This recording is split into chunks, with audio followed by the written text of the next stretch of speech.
Bismillahirrahmanirrahim. Pelajaran kita hari ini tentang syariat puasa, yaitu berdasarkan dalil Al-Quran, As-Sunnah, Al-Ijma' dan Al-Qiyas, mengikuti madhab Imam Syafi'i radhiyallahu anhu. Baik, sekarang kita mulai dari takrif puasa.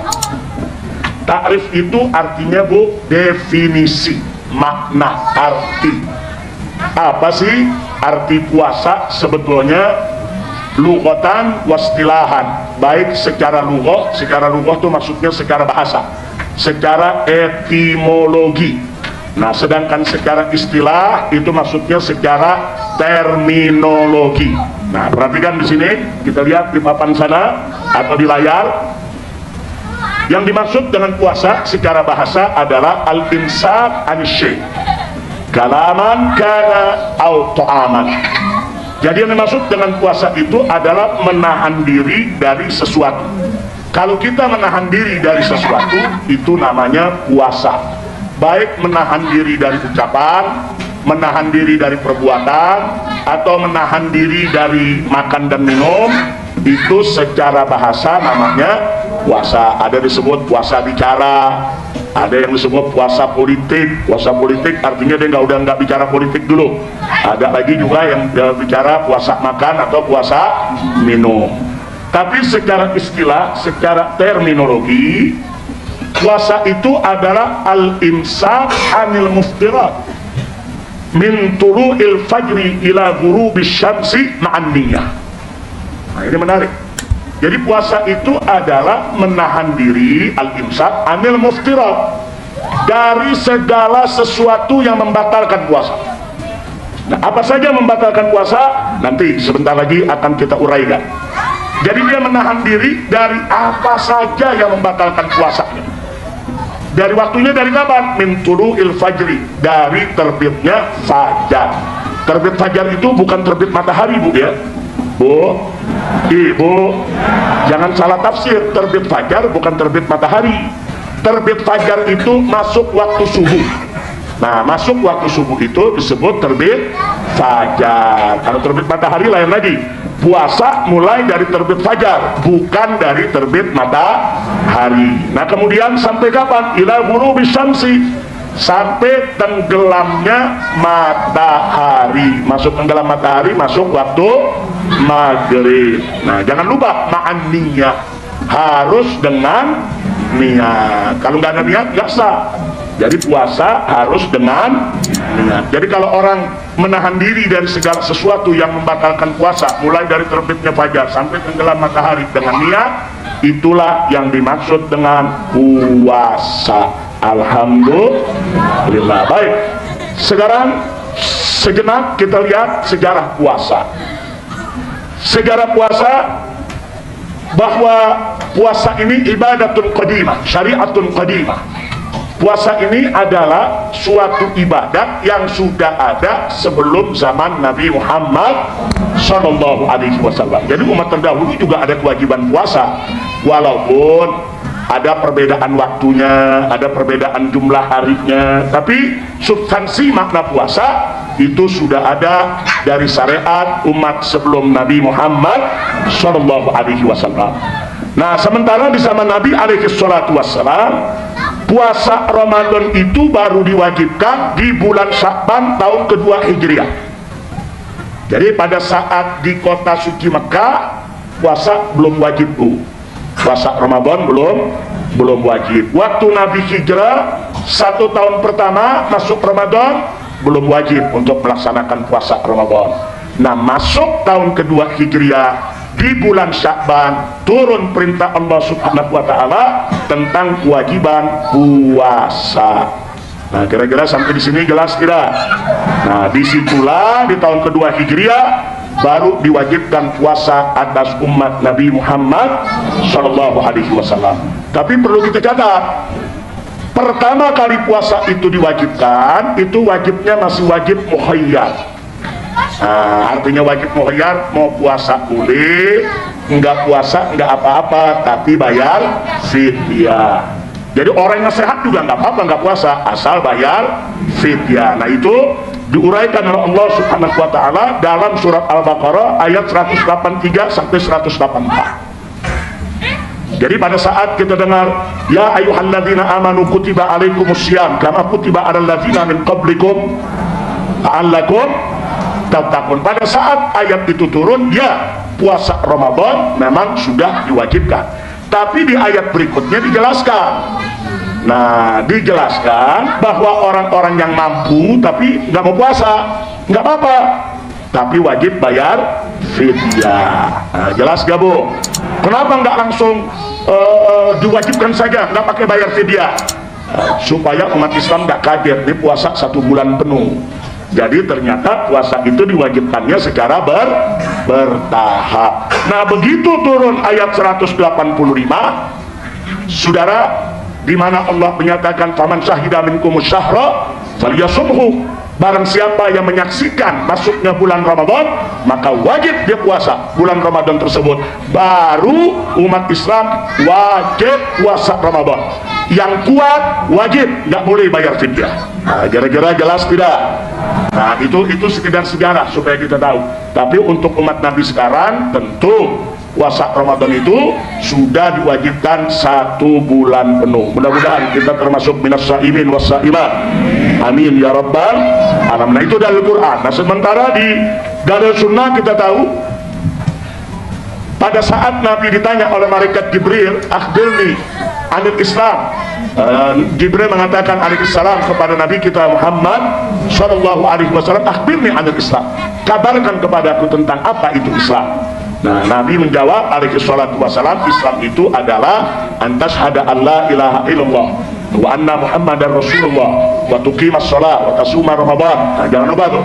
Jadi artinya di sini Nabi alaihi salatu wasallam, saudara, pada saat ditanya apa itu Islam, Nabi menjawab Islam itu mengucapkan 2 kalimat syahadat, kemudian mendirikan sholat, bayar zakat, juga termasuk puasa Ramadan. Berarti puasa Ramadan itu termasuk rukun Islam. Kalau puasa Ramadan termasuk rukun Islam, berarti dia wajib untuk dilaksanakan. Di hadis lain Nabi mengatakan buniyal Islam ala khams, bahwa Islam ini berdiri atas 5 perkara. Salah satunya adalah saum Ramadan, yaitu puasa di bulan Ramadan. Sampai di sini jelas Bu ya, Bu.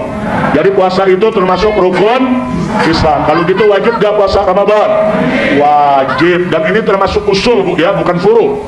Artinya usul, meyakini kewajiban puasa Ramadan itu usul, bukan furu. Artinya usul, saudara, semua mazhab Islam wajib sepakat, tidak boleh ada perbedaan tentang wajibnya puasa Ramadan. Sehingga karena ini usul, umat Islam nggak boleh beda pendapat. Kalau beda pendapat, batal imannya, batal Islamnya. Seperti apa? Kalau ada orang ngaku Islam terus dia mengatakan puasa Ramadan nggak wajib, dia murtad, dia keluar dari Islam.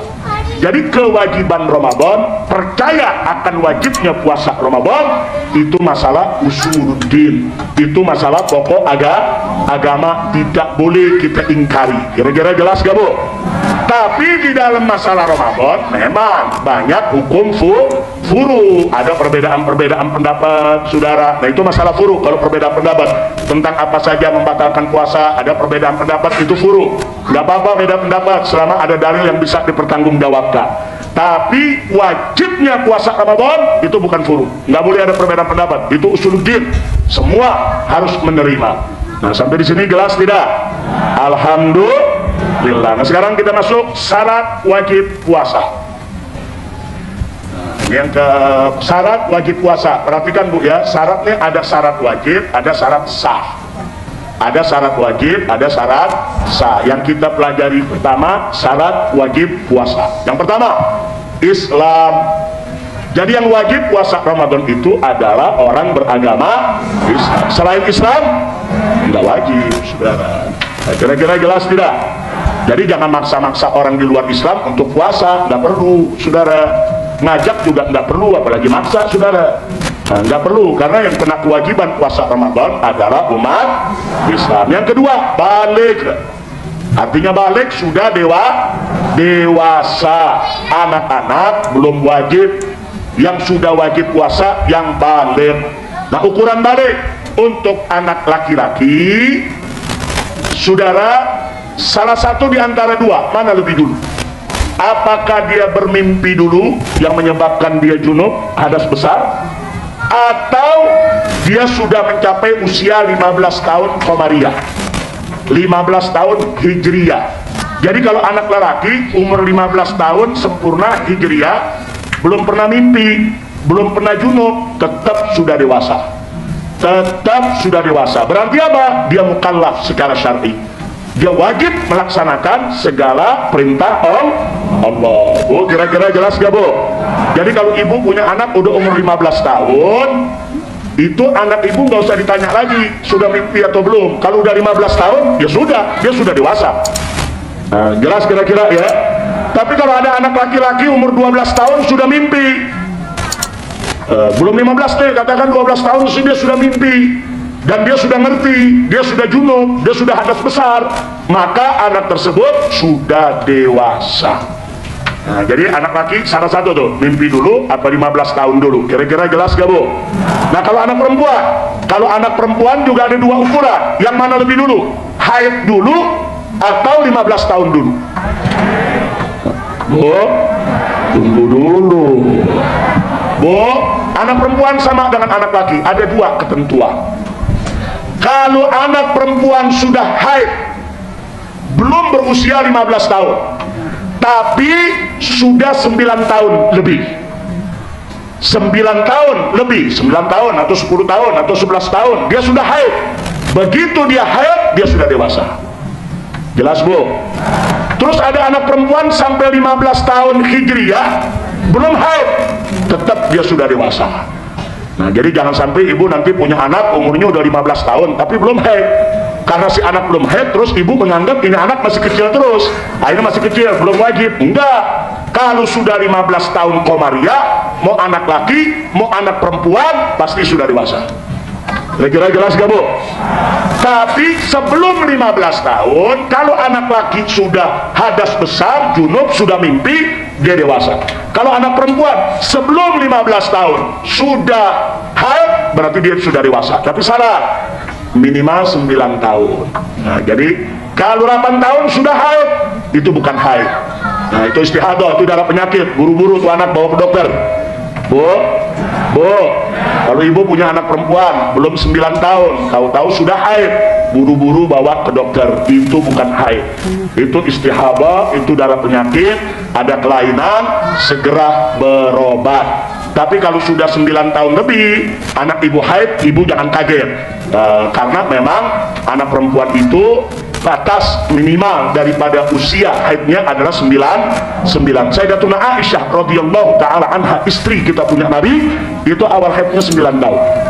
9 tahun beliau haid, saudara. Jadi 9 tahun beliau sudah dewasa. Jadi ukuran dewasa bukan KTP, Bu, ya. Ini saya bicara aturan syariat. Kalau aturan negara udah punya KTP baru dewasa. Nah, jangan lupa tuh. Nah, ibu kalau aturan syariat jangan ngikut aturan KTP. Ntar si anak disuruh sholat, ayo sholat, kan belum punya KTP, Bu. Nah, sholat nggak ada urusan sama KTP. Kira-kira jelas gak?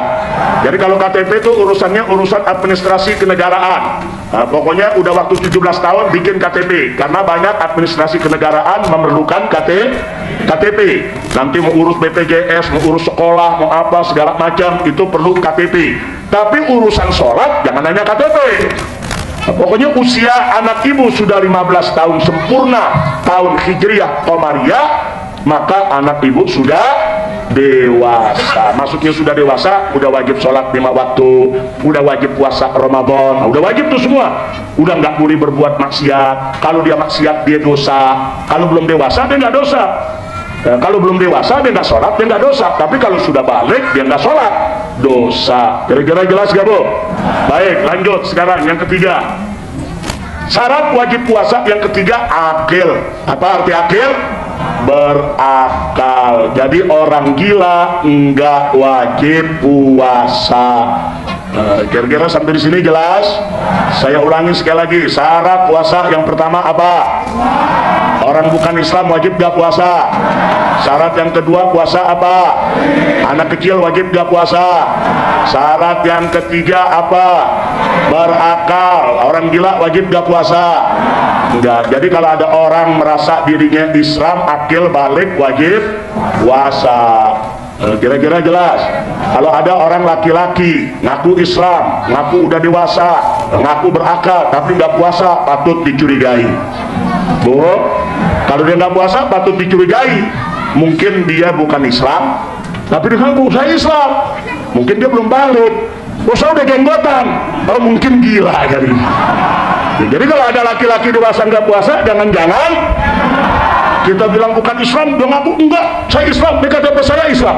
Oh Islam, kalau gitu belum balik. Kalau udah jenggotan masuk belum balik. Oh kalau gitu jangan-jangan gila. Nah kalau bilang enggak, saya enggak gila, ya orang gila emang enggak ngaku gila. Betul? Mudah-mudahan kita semua di sini nggak ada yang begitu. Amin.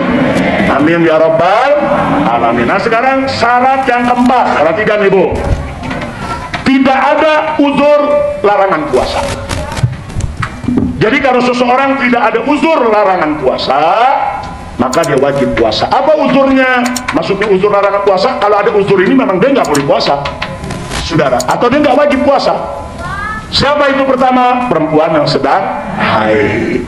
Perempuan yang sedang haid haram berpuasa. Nah, perhatikan Bu, haram ya. Jangan bilang begini, bagaimana Ustadz, perempuan yang sedang haid boleh gak puasa? Terus dijawab, ya sebaiknya tidak puasa. Salah itu jawaban. Bukan sebaiknya tidak puasa, emang haram puasa. Perempuan yang sedang haid haram berpuasa. Yang kedua, nifas. Perempuan habis melahirkan, kan ada masa nifas itu Bu ya. Nah selama nifas itu juga tidak wajib puasa. Kemudian yang ketiga, pingsan sepanjang hari.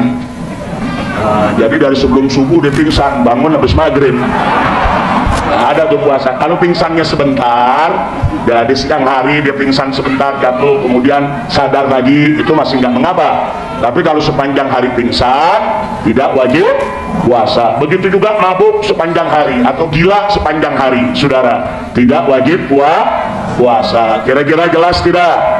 Jelas tidak? Baik, sekarang yang kelima, tidak ada uzur boleh berbuka. Jadi kalau dia punya uzur ini, dia nggak wajib puasa. Tapi kalau tidak ada uzur ini, wajib dia puasa. Siapa? Yang pertama, sakit. Nah, sakit, orang sakit nggak wajib puasa. Kemudian yang kedua, safar mubah. Nah, safar mubah minimal 83 km. Artinya safar mubah, dia musafir Bu, jaraknya minimal 83 km, dan safar itu tujuannya bukan maksiat. Nah, jelas gak Bu? Nah, jadi kalau tujuannya maksiat, tetap dia wajib puasa. Ada orang Islam dari Jakarta berangkat ke Surabaya, jauh tuh 1000 km, dia boleh tidak puasa. Tapi tunggu dulu, tanya, ke Surabaya mau ngapain? Ke Surabaya, saudara mau maksiat, mau mabok-mabokan, maka wajib dia puasa. Tidak ada rukhsah bagi orang yang maksiat. Kira-kira jelas gak? Jadi yang dapat rukhsah orang musafir boleh nggak puasa, itu yang musafirnya tujuannya baik. Kalau dia ke Surabaya mau berjudi, dia ke Surabaya mau nenggak minuman keras, dia ke Surabaya tujuannya maksiat, maka dia tetap wajib puasa. Nggak boleh dia batalkan puasa. Kira-kira jelas tidak? Itu yang disebut safar mubah, safar yang halal. Jelas Bu ya? Yang ketiga, tua renta. Laki-laki maupun perempuan kalau sudah lanjut usia, udah tua renta, udah nggak mampu untuk puasa, tidak wajib puasa. Jadi ibu kalau punya orang tua atau punya nenek, mungkin umurnya udah 90 atau 100 atau lebih dari 100, Bu ya, udah nggak mampu dia puasa, udah nggak bisa, jangan dipaksa, jangan diajak puasa, jangan, biar aja dia nggak puasa. dia punya hak, karena memang dia tidak wajib puasa, kecuali kalau ada ibu kita, nenek kita yang memang masih kuat dia puasa, karena dari mudanya udah biasa puasa, jadi begitu masuk Ramadan justru dia senang, dan dia puasa nggak membahayakan diri dan kesehatannya, nggak apa-apa, dia boleh puasa. Tapi sekali lagi, orang yang sudah tua renta itu tidak wajib. Jelas gak, Bu? Yang keempat, pekerja keras. Nah, ini pekerja keras mesti hati-hati nih mendefinisikannya nih. Pekerja keras itu adalah orang yang sepanjang hari dia bekerja keras, menguras tenaga, dan dia nggak sanggup kalau dia puasa. Dia nggak bisa kerja kalau dia puasa. Dia akan kehausan, dia akan kelaparan. Seperti apa? Contoh, seperti kuli panggul di pelabuhan.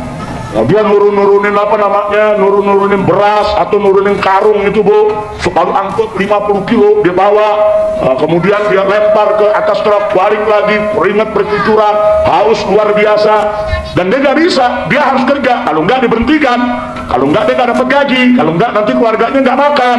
Ini namanya pekerja keras. Atau kuli-kuli bangunan yang memang kerjanya keras betul, berat betul, panas. Nah, dia udah nggak mampu, mereka tidak wajib puasa, Bu. Tapi jangan ntar ibu bilang kerja di dapur pekerja keras nih, Bu. Ibu ditanya, ibu kenapa nggak puasa? Saya kerja keras. Ngapain, Bu? Potong bawang, potong cabai. Bu, masih bisa nggak kalau motong bawang cabai puasa, Bu? Bisa, Bu, ya? Nggak kerja keras kan, Bu? Enggak. Jadi kalau pekerja keras, bisa dibayangkan, Bu, pekerja keras, Bu, ya?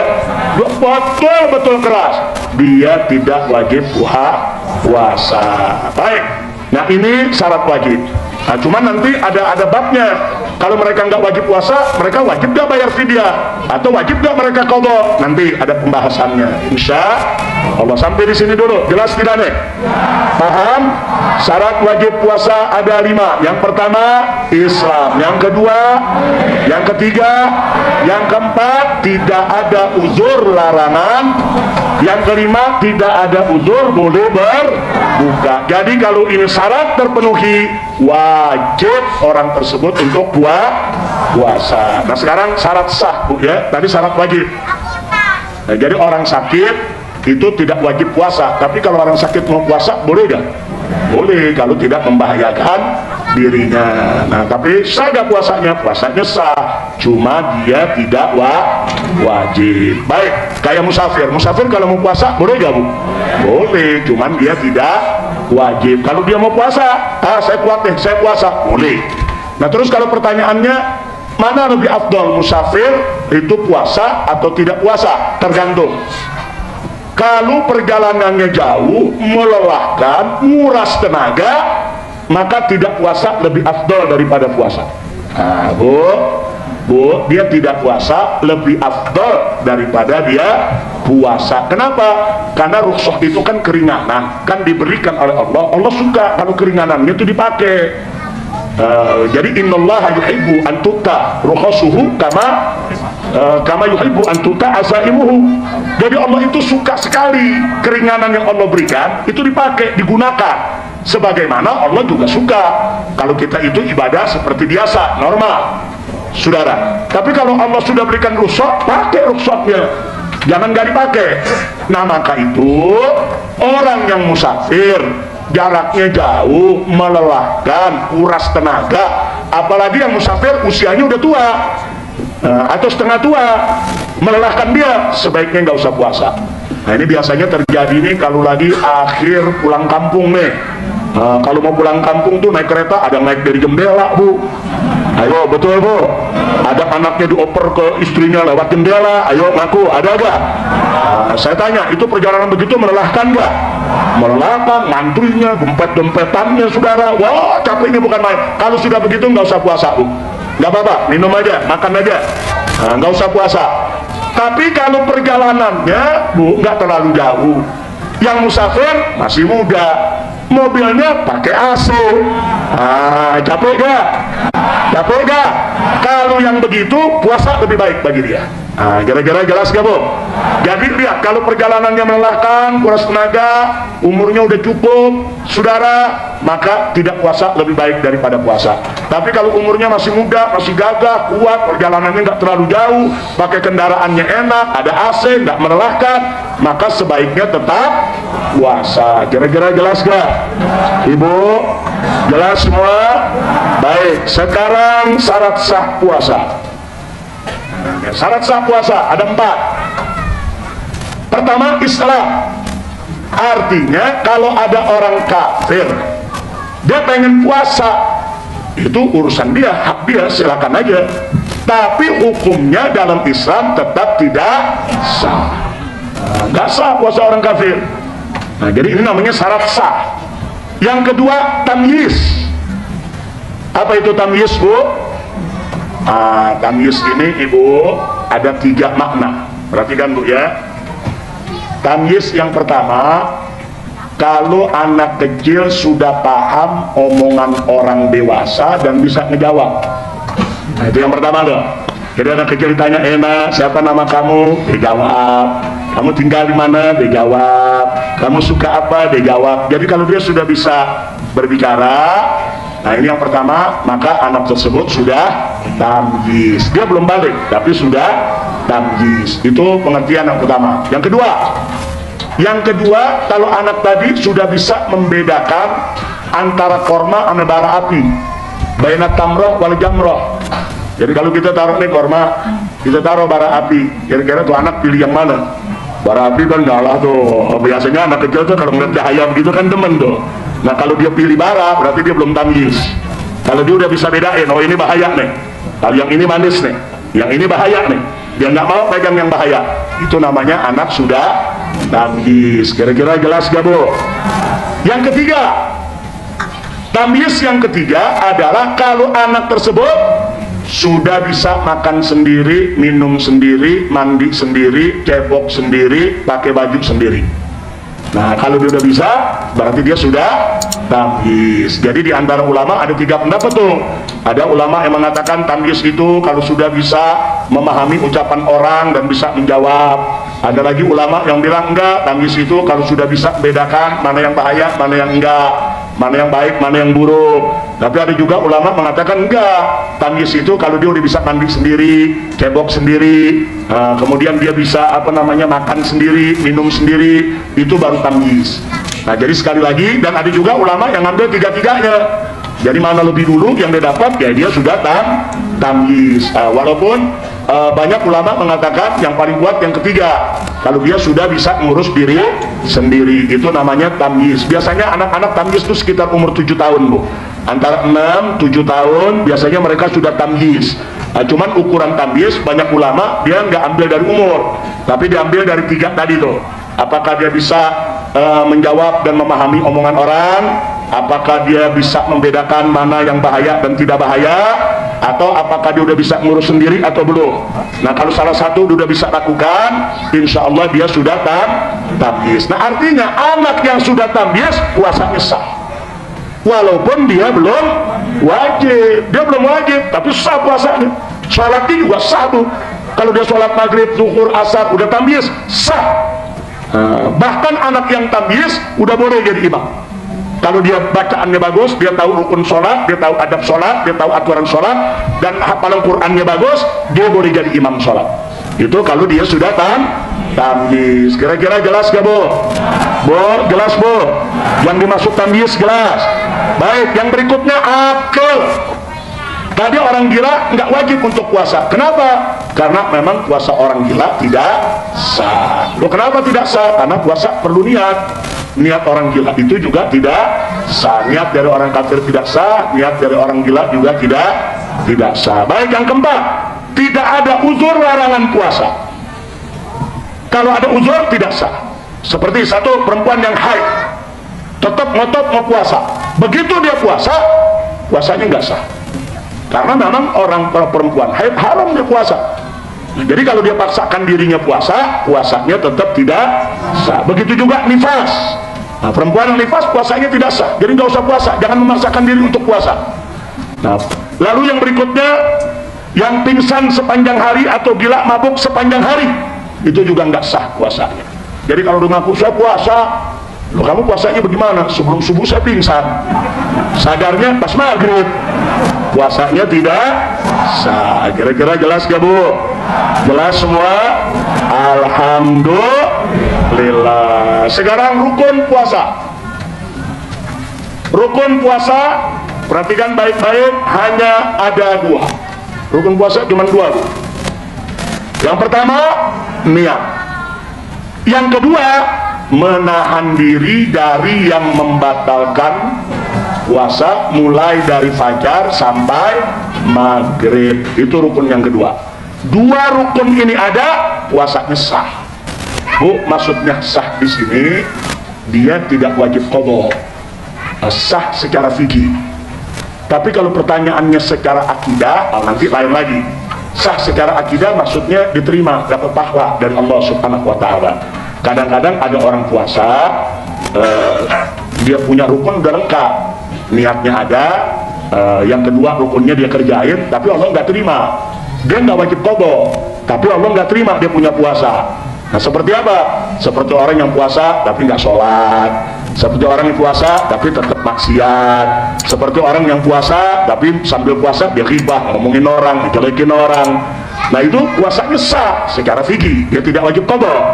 Tapi secara akidah belum tentu bisa membuahkan pahala kalau puasanya dicampur dengan maksiat. Jelas gak Bu? Bu, jelas Bu? Jadi pengertian sah yang barusan kita bahas itu sah secara fikih. Nah nanti sah secara akidah, nanti ada pembahasannya lagi. Baik, soal niat, perhatikan baik-baik niat. Niat itu ada 3 syarat yang harus betul-betul kita perhatikan.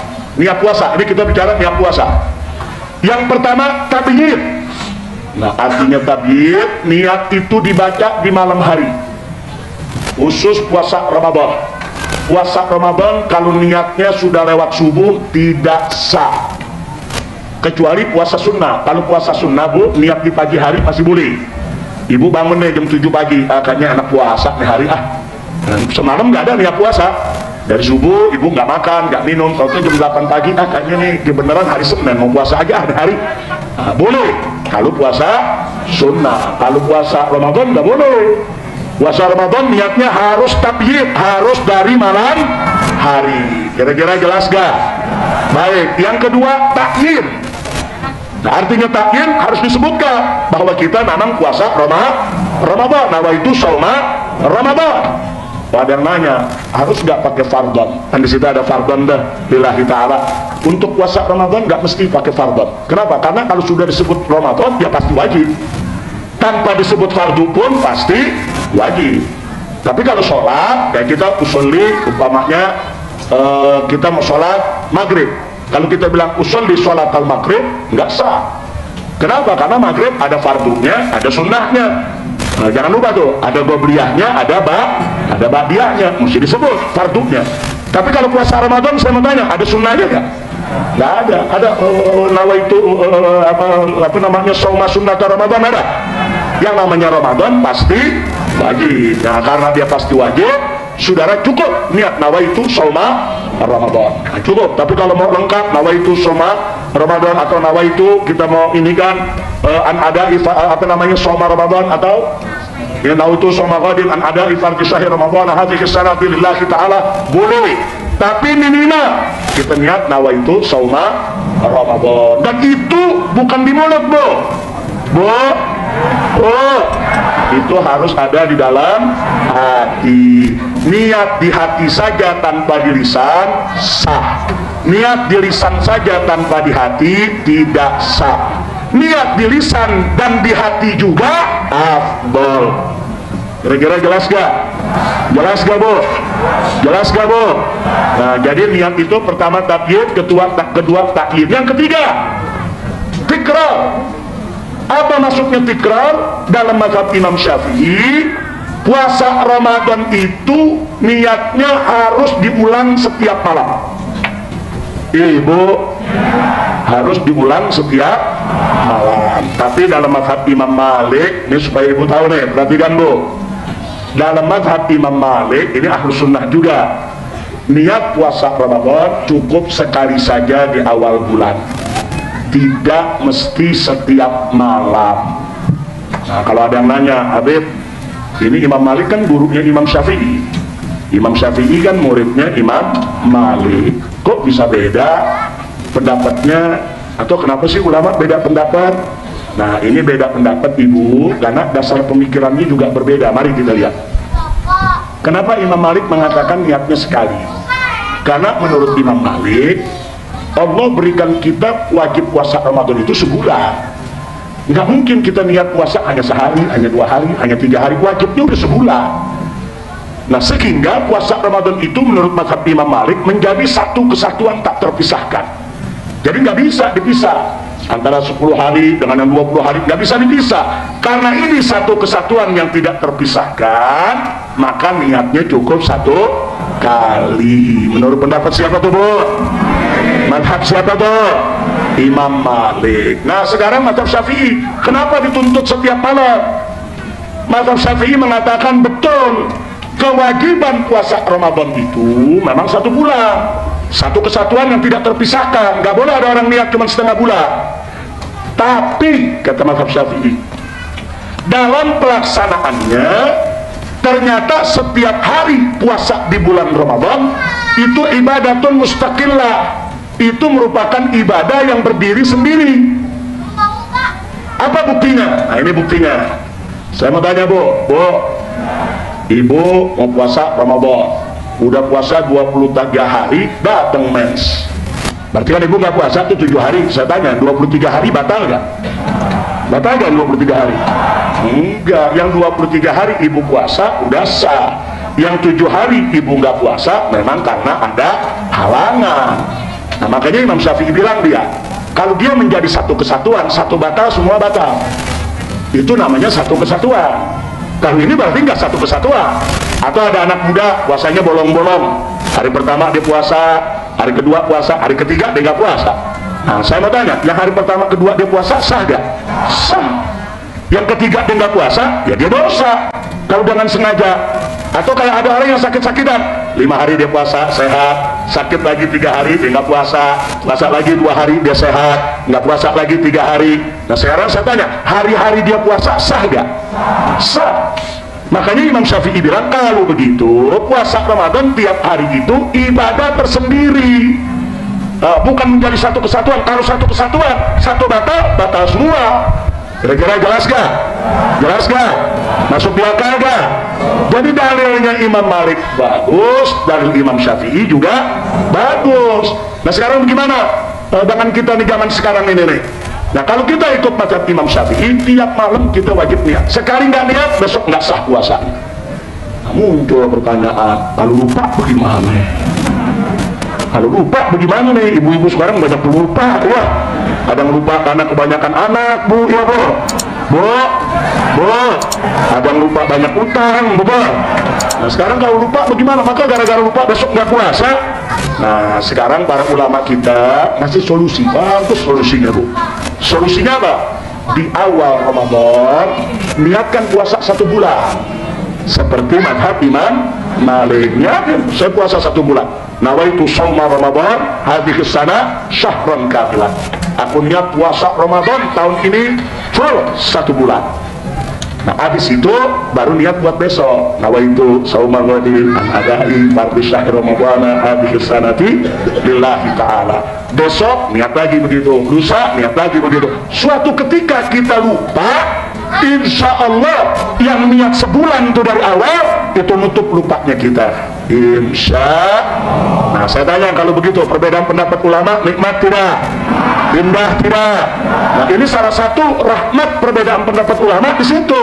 Justru karena ada perbedaan pendapat, kita jadi nggak was-was kalau di tengah sekali waktu kita lupa. Tapi jangan sengaja, Bu, ya.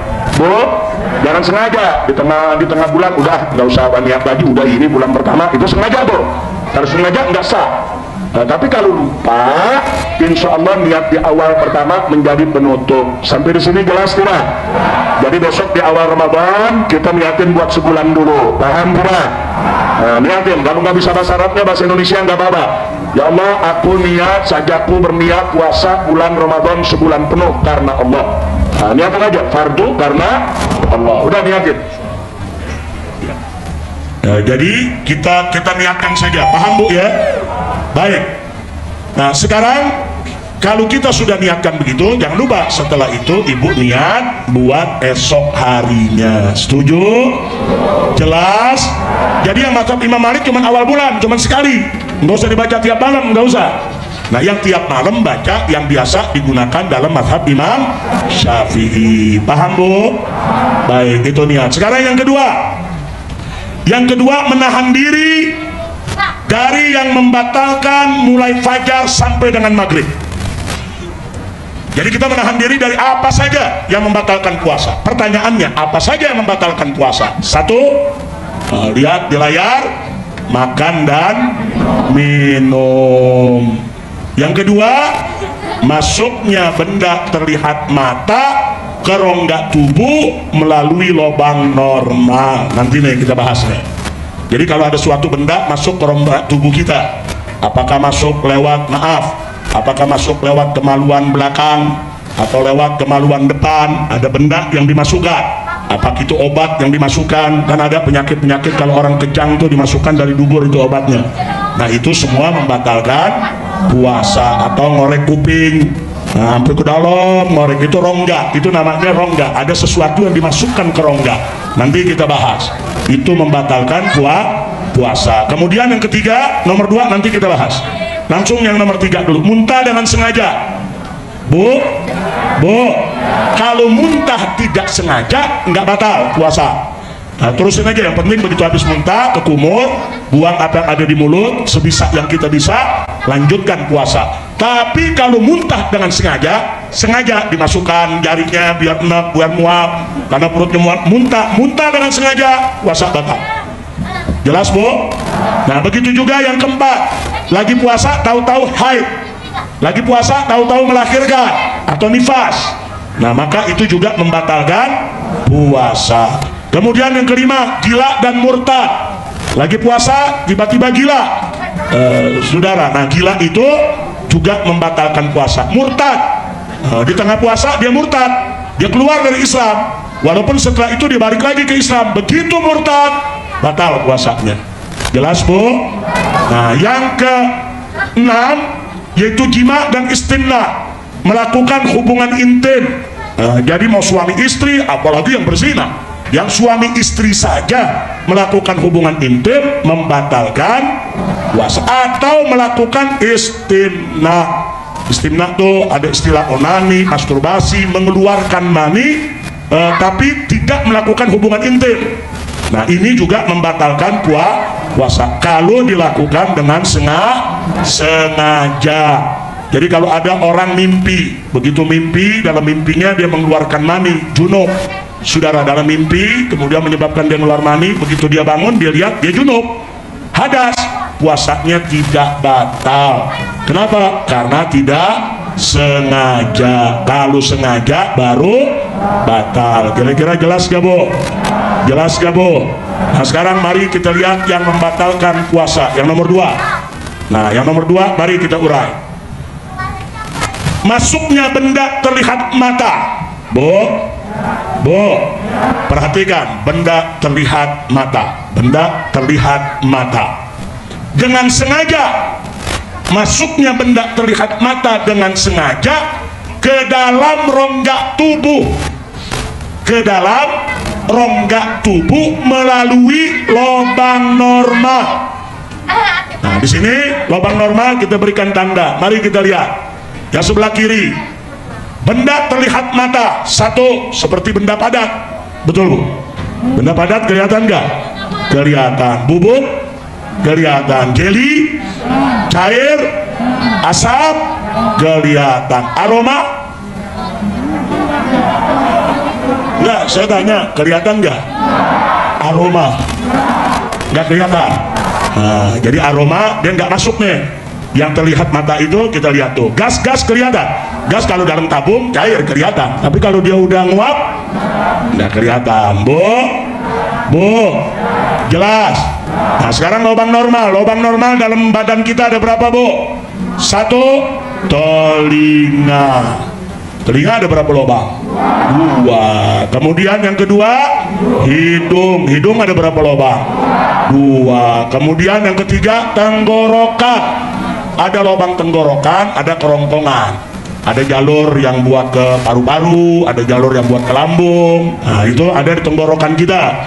Kemudian yang keempat, kemaluan belakang, dubur. Yang kelima, kemaluan depan. Nah ini semua disebut lubang normal. Maksudnya lubang normal, lubang itu memang dimiliki manusia. Allah ciptakan manusia memang memiliki lubang-lubang tersebut. Kira-kira jelas gak? Nah sekarang di bawah ada catatan. Kalau mata bagaimana? Nah, lubang normal bukan? Bukan. Mata bukan lubang normal. Terus ada yang bilang, tapi kan ntar mata kalau dicopotin, emang kita nyopotin mata? Nah, mata bukan lubang normal, tertutup dengan bola mata. Betul? Betul? Udah jelas belum nih? Jelas? Baik, sekarang saya punya ujian buat ibu-ibu. Bu, ibu pokoknya lulus dapat sarjana S1 nih. Saya mau tanya, siapa yang bisa jawab nih, Bu? Saya mau tanya. Ada orang lagi puasa, korek kuping dengan cotton bud, dimasukin ke dalam, dia korek. Batal tidak? Kenapa? Satu dulu jawab, kenapa? Cotton budnya kelihatan gak? Bagus. Terus lubang dalam kuping rongga bukan?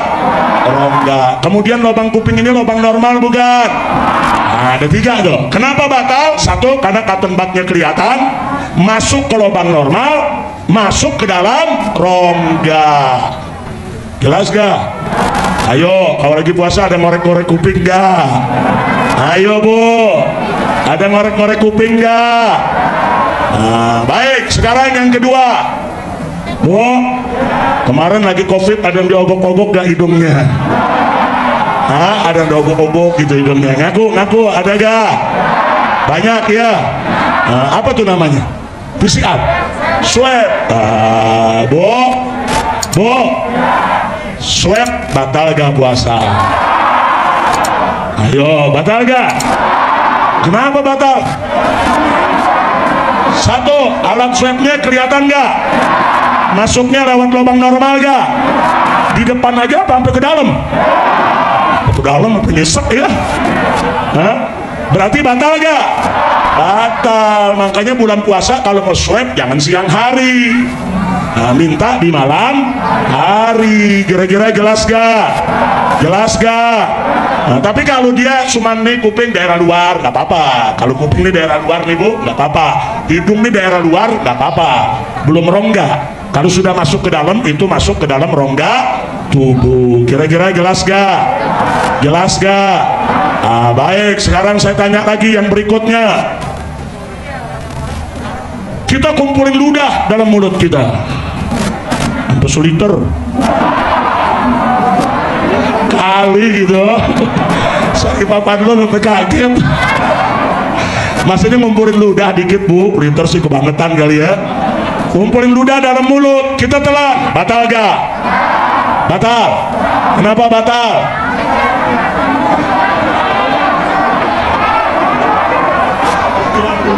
Nah, ini terdapat perbedaan pendapat di antara ibu-ibu. Baik, saya kasih rumusnya Bu. Bu, selama air ludah tersebut belum keluar dari batas mulut, sebanyak apapun ibu nelen air ludah, tidak batal. Karena benda tersebut bukan dari luar datangnya, tapi datangnya dari dalam. Kira-kira jelas gak Bu? Jadi kalau nelen air ludah seliter batal gak?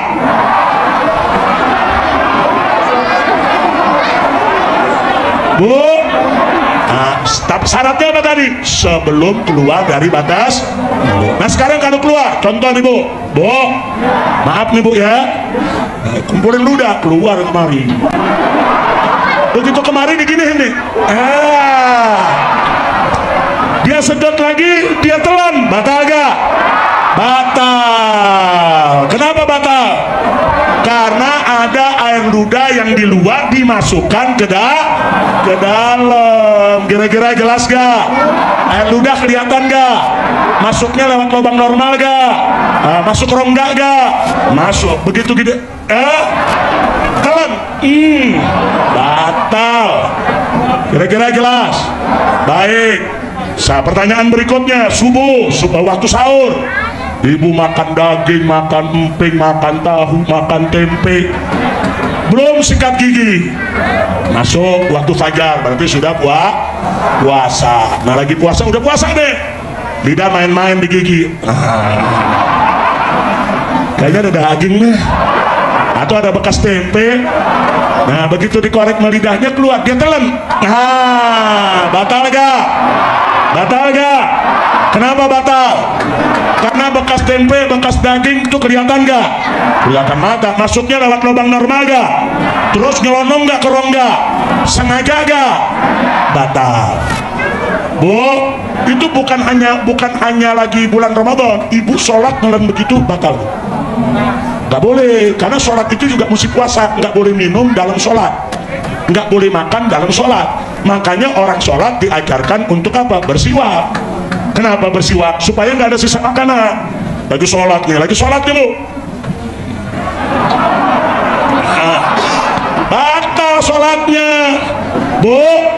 Berarti dia makan dalam sholat. Sholat boleh makan nggak? Sholat boleh minum nggak? Nggak boleh. Ayo, ada yang begitu nggak lagi sholat? Jangan diulangi. Wah, apa kok tiap hari begitu? Ya kalau kemarin nggak tahu nggak apa-apa, namanya juga nggak tahu ya. Sekarang udah tahu, jangan diulangin. Kira-kira jelas tidak? Paham? Paham? Baik, sekarang berikutnya, bagaimana kalau ibu-ibu mencicipi makanan? Masak sore cicipin makanan. Sebab kalau keasinan suami banting piring. Bu, saya tanya, batal gak puasa? Ada ibu yang jawab, kendikit Ustaz. Bu, dalam puasa biar dikit korupsi nggak boleh. Bu, kalau dia merasakan, dia masih dicobain nih, di ujung lidah, dia buat makruh, puasanya tidak batal. Tapi makruhnya jadi hilang. Kalau suaminya galak, suka banting piring, kalau nggak keasinan, daripada suami banting piring bukan nggak enak, makruhnya hilang. Karena ibu ingin supaya rumah tangga tetap harmonis. Tapi ada yang cobain nih. Diapain tuh bu? Ditelan, batal gak? Batal, itu bukan nyobain namanya. Bu, jadi kalau nyobain di ujung lidah, sekedar mau tahu asin, apa asem, apa manis, setelah itu dibuang. Buang, ludahnya buang, nggak apa-apa. Tidak batal. Tapi kalau ditelan, batal. Walau sedikit, batal ditelan. Kira-kira jelas gak? Ibu jelas? Baik, punya pertanyaan lagi. Nah, berikutnya ada minyak wangi. Kita cium wanginya. Enak wanginya. Atau kita pakai apa yang obat itu tuh, inhaler apa? Inhaler ya, fix pop-up ya, fix inhaler yang buat hidung tuh bu. Batal gak? Kita lagi mampet nih bu hidung bu, itu kan kalau pakai inhaler kan lega kan? Batal gak? Ayo, saya mau tanya, yang disedot itu apanya? Aroma kelihatan gak? Nggak kelihatan mata. Berarti kalau nggak kelihatan mata boleh gak? Berarti batal gak? Enggak, tapi makruh. Kalau tanpa keperluan makruh. Jadi nyium-nyium wangian juga makruh. Tapi batal gak? Nggak batal. Kira-kira jelas bu? Jelas semua? Baik, lagi puasa bakar bukur nih, gahru. Ini kadang-kadang umat banyak lupa nih. Begitu asapnya banyak, tuh ustadz yang hadir dijejelin atu-atu. Itu dia punya asap tuh didihin ke muka. Ini kalau lagi nggak puasa nggak apa-apa bu. Bu, ini asapnya kelihatan nggak? Kalau asapnya sampai masuk ke hidung, batal nggak? Batal. Kalau begitu saya mau tanya, merokok batal apa enggak? Kan asap.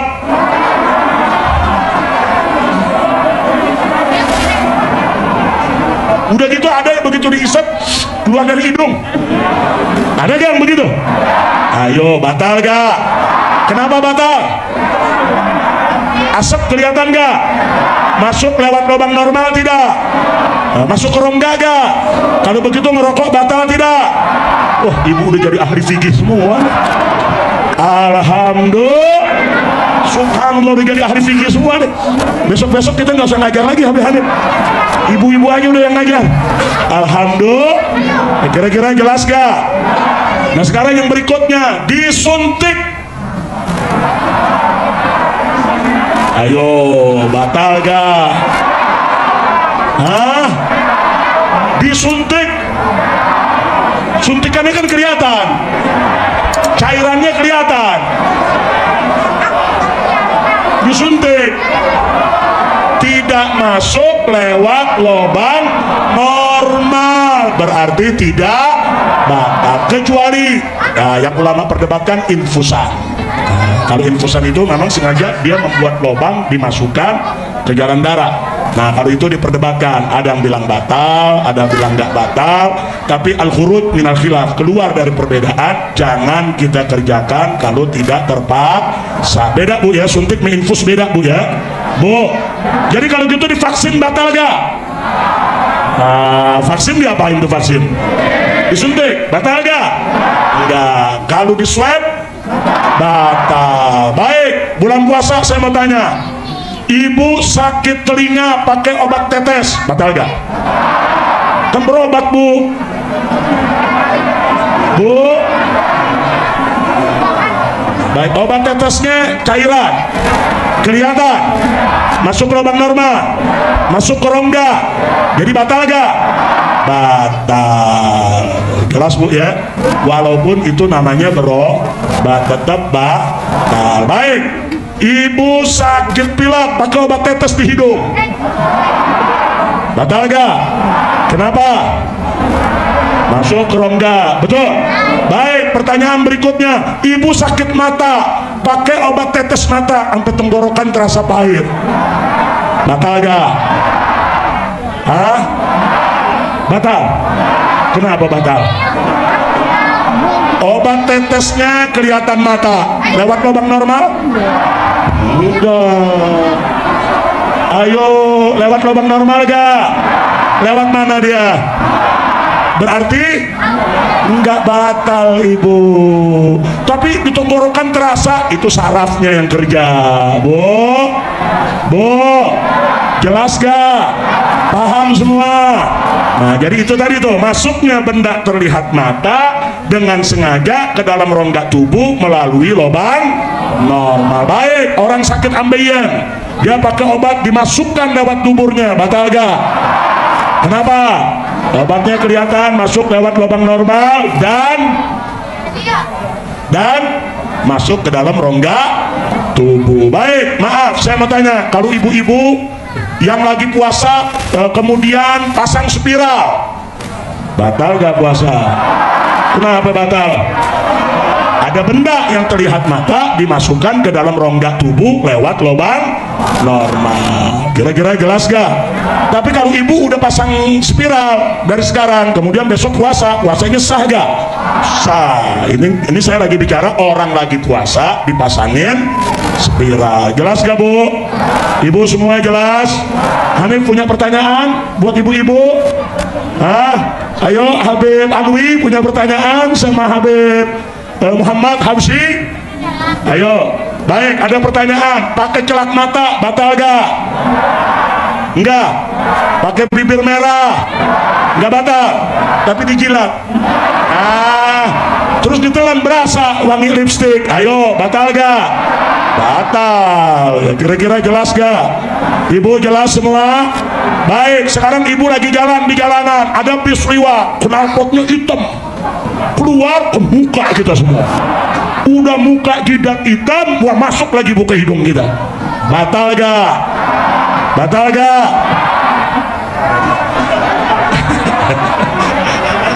Tapi asapnya kelihatan gak? Masuknya lubang normal gak? Masuk ke rongga? Tapi sengaja gak? Enggak. Kalau nggak sengaja, enggak. Kecuali kalau ibu sengaja sedot.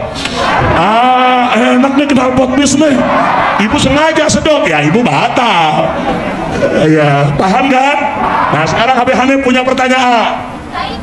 Tadi kan nelan air liur, kalau dari dalam mulut batal apa kagak? Dari dalam mulut nggak batal. Nelan reak batal nggak? Nah, belum dijawab nggak Pak? Hah? Batal nggak? Batal apa kagak? Tergantung reaknya udah sampai mana. Kalau reaknya udah sampai haddun zahir itu makhraj huruf ha. Coba ha. Berasa nggak keluarnya ha di mana? Di atas sini. Reaknya udah sampai sini, nggak dikeluarin, sengaja ditelan, batal. Walaupun belum keluar mulut. Beda reak dengan iler. Paham? Ludah, air ludah, liur, dan saudara-saudaranya. Paham? Berarti reak sama nggak dengan ludah? Beda hukumnya. Terus, kalau nelan ludah dalam keadaan gusinya berdarah. Nah, dalam keadaan gusinya berdarah, nelan ludah kecampur dengan darah gusi, batal atau tidak? Batal. Kenapa? Karena kalau liurnya bercampur dengan najis atau dengan sesuatu yang asing, hukumnya jadi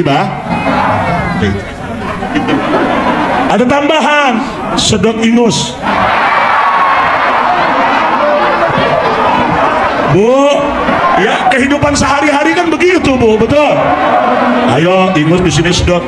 Ayo, batal gak? Batal gak? Batal gak? Enggak batal selama belum keluar dari lubangnya. Bu, nyedot ingus di sini ke dalam enggak batal. Syarat ingusnya belum keluar dari lubang.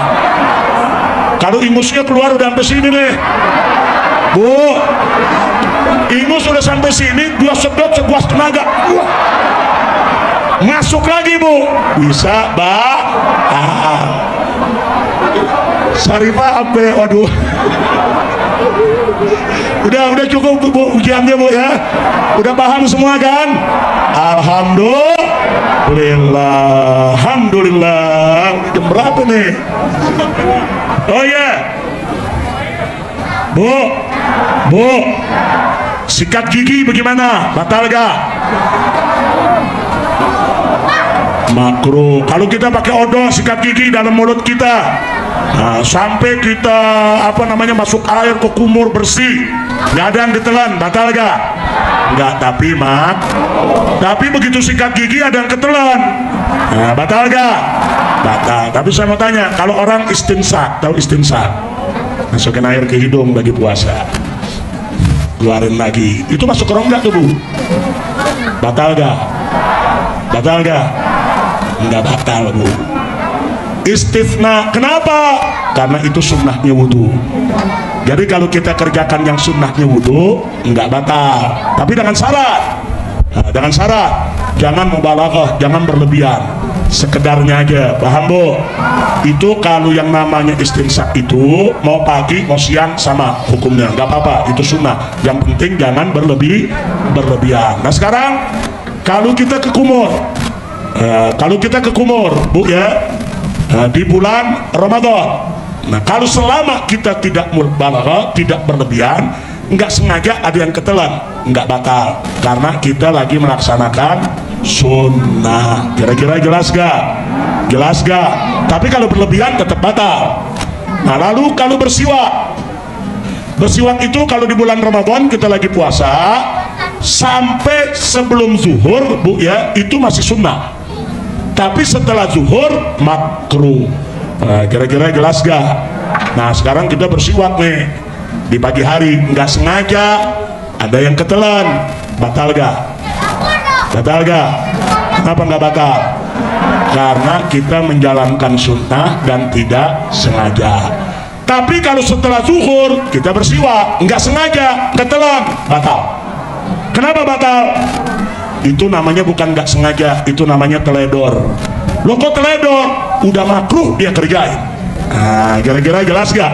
Kan udah tahu makruh, kenapa dia kerjain? Kalau udah makruh dia kerjain, kemudian nggak sengaja masuk, itu namanya sembrono, itu namanya teledor. Hukumnya batal. Kira-kira jelas gak, Bu? Alhamdulillah.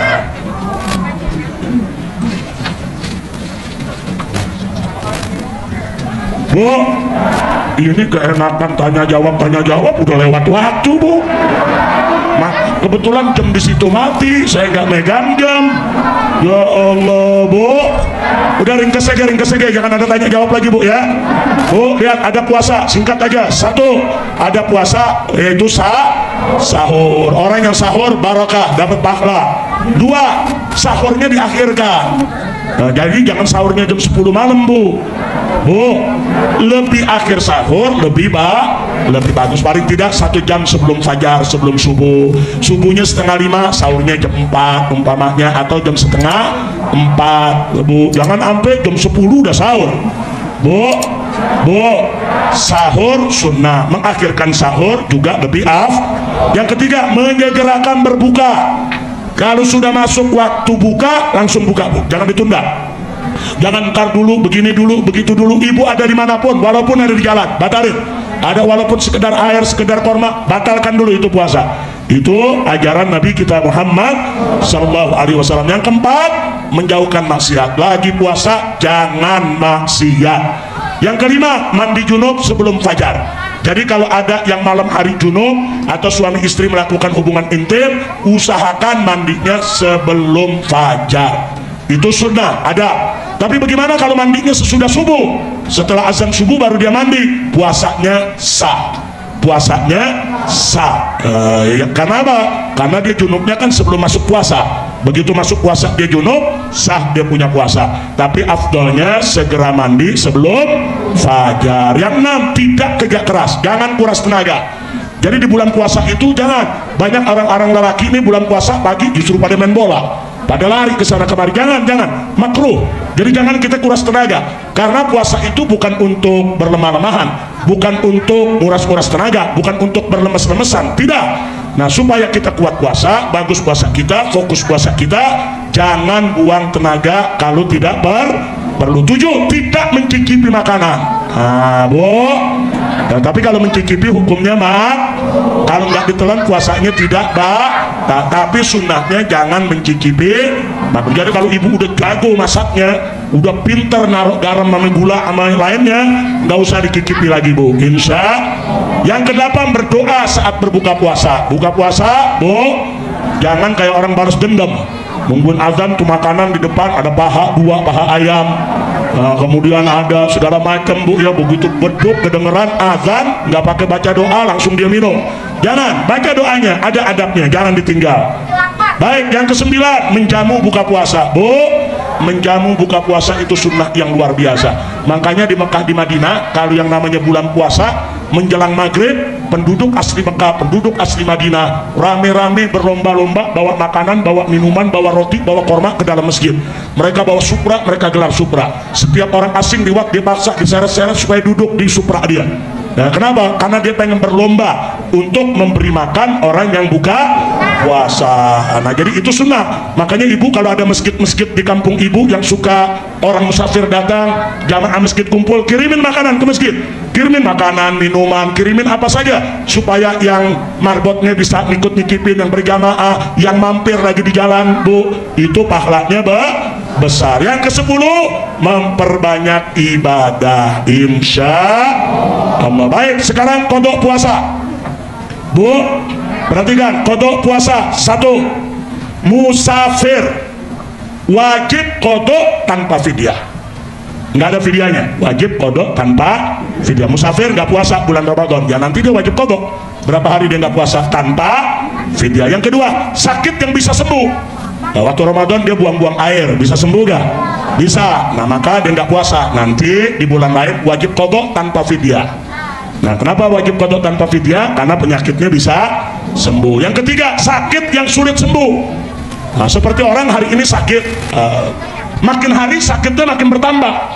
Nah, seperti orang yang sakit kanker lambung umpamanya, atau kanker usus umpamanya, makin hari makin rusak, makin hari makin sulit untuk sembuh, makin hari makin gak kuat. Maka yang begini, Bu ya, yang begini nih yang sulit sembuh, wajib fidyah tanpa qadha. Nah, cukup dia bayar fidyah saja, tidak perlu bayar qadha. Kemudian yang tua renta, yang tadi kita cerita, Bu.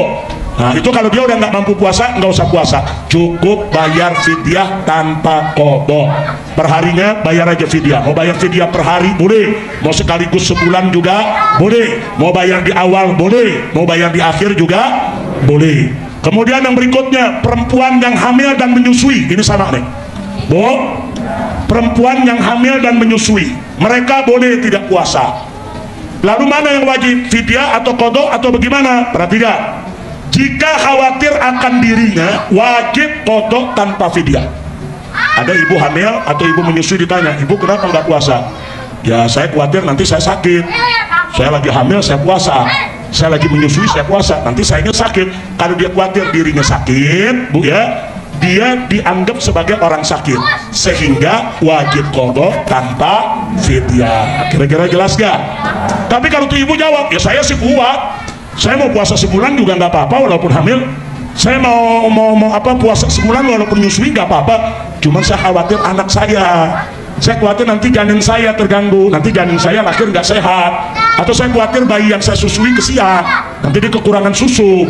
Nah, maka itu saya nggak puasa. Dia khawatir bayinya, bukan dirinya, maka dia dikategorikan orang sehat yang nggak puasa, bukan orang sakit, sehingga dia wajib bayar fidyah dan wajib qadha. Qadha juga, fidyah juga. Kira-kira jelas gak? Paham semua? Alhamdulillah. Baik, ini yang terakhir.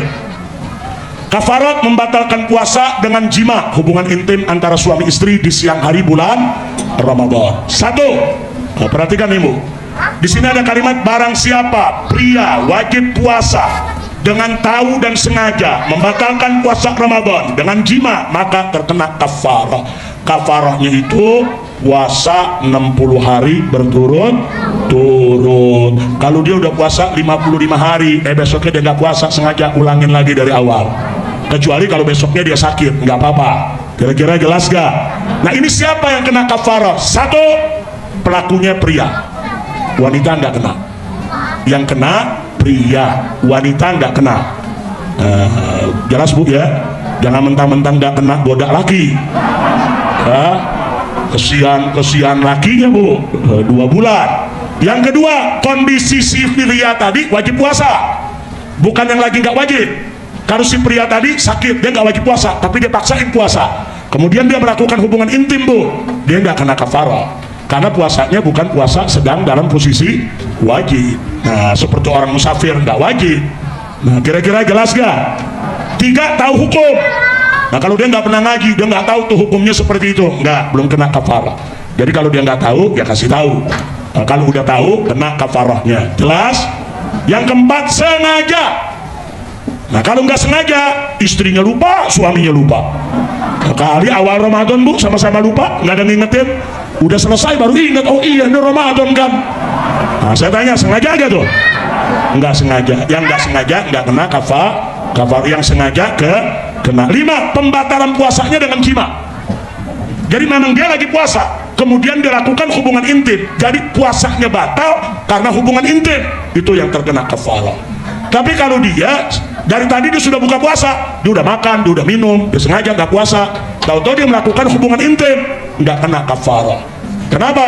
Karena dia tidak membatalkan puasa dengan jima, tapi dia membatalkan puasa dengan makan dan minum. Tapi membatalkan puasa dengan hubungan intim, itu yang kena kafarah. Yang kena puasanya di bulan Ramadan. Jadi kalau dia lakukan itu lagi qadha di bulan lain, qadha Ramadan, dia lakukan hubungan intim, nggak kena kafarah. Kafarah ini berlaku di bulan Ramadan. Kira-kira jelas Bu? Nah, itulah pelajaran kita untuk hari ini, mudah-mudahan manfaat. Yang terakhir, kalau ada yang punya utang puasa Ramadan yang lalu, Dia belum masih ada utang puasa, tolong segera bayarkan puasanya. Ada yang bilang ini udah masuk nisfu Sya'ban, masih boleh gak untuk bayar qadha? Boleh, sampai sebelum masuk Ramadan. Ibu kalau punya utang puasa, buru-buru beresin sebelum masuk Ramadan. Kalau terlanjur masuk Ramadan belum bayar juga, maka di bulan berikutnya nanti ibu terkena qadha dan terkena fidyah. Kalau tahun kemarin nggak puasa karena haid umpamanya, sampai ketemu Ramadan belum bayar, maka di bulan berikutnya nanti dia bayar qadha juga, fidyah juga. Terus ketemu Ramadannya berikut lagi nggak bayar lagi sampai 2 Ramadan, maka qadhanya tetap 1, fidyahnya jadi 2. 3 tahun dia nggak bayar, fidyahnya kali 3. 10 tahun dia males bayar, fidyahnya kali 10. Jelas gak Bu? Bu, jelas Bu? Jadi yang dikali lipat apanya? Qadhanya tetap gak? Tetap. Jelas Bu ya? Nah itu yang bisa kita sampaikan, mudah-mudahan manfaat untuk kita semua. Silakan Habib Hanif dan Habib Muhammad baca Ya Rabbana Ta'arafna.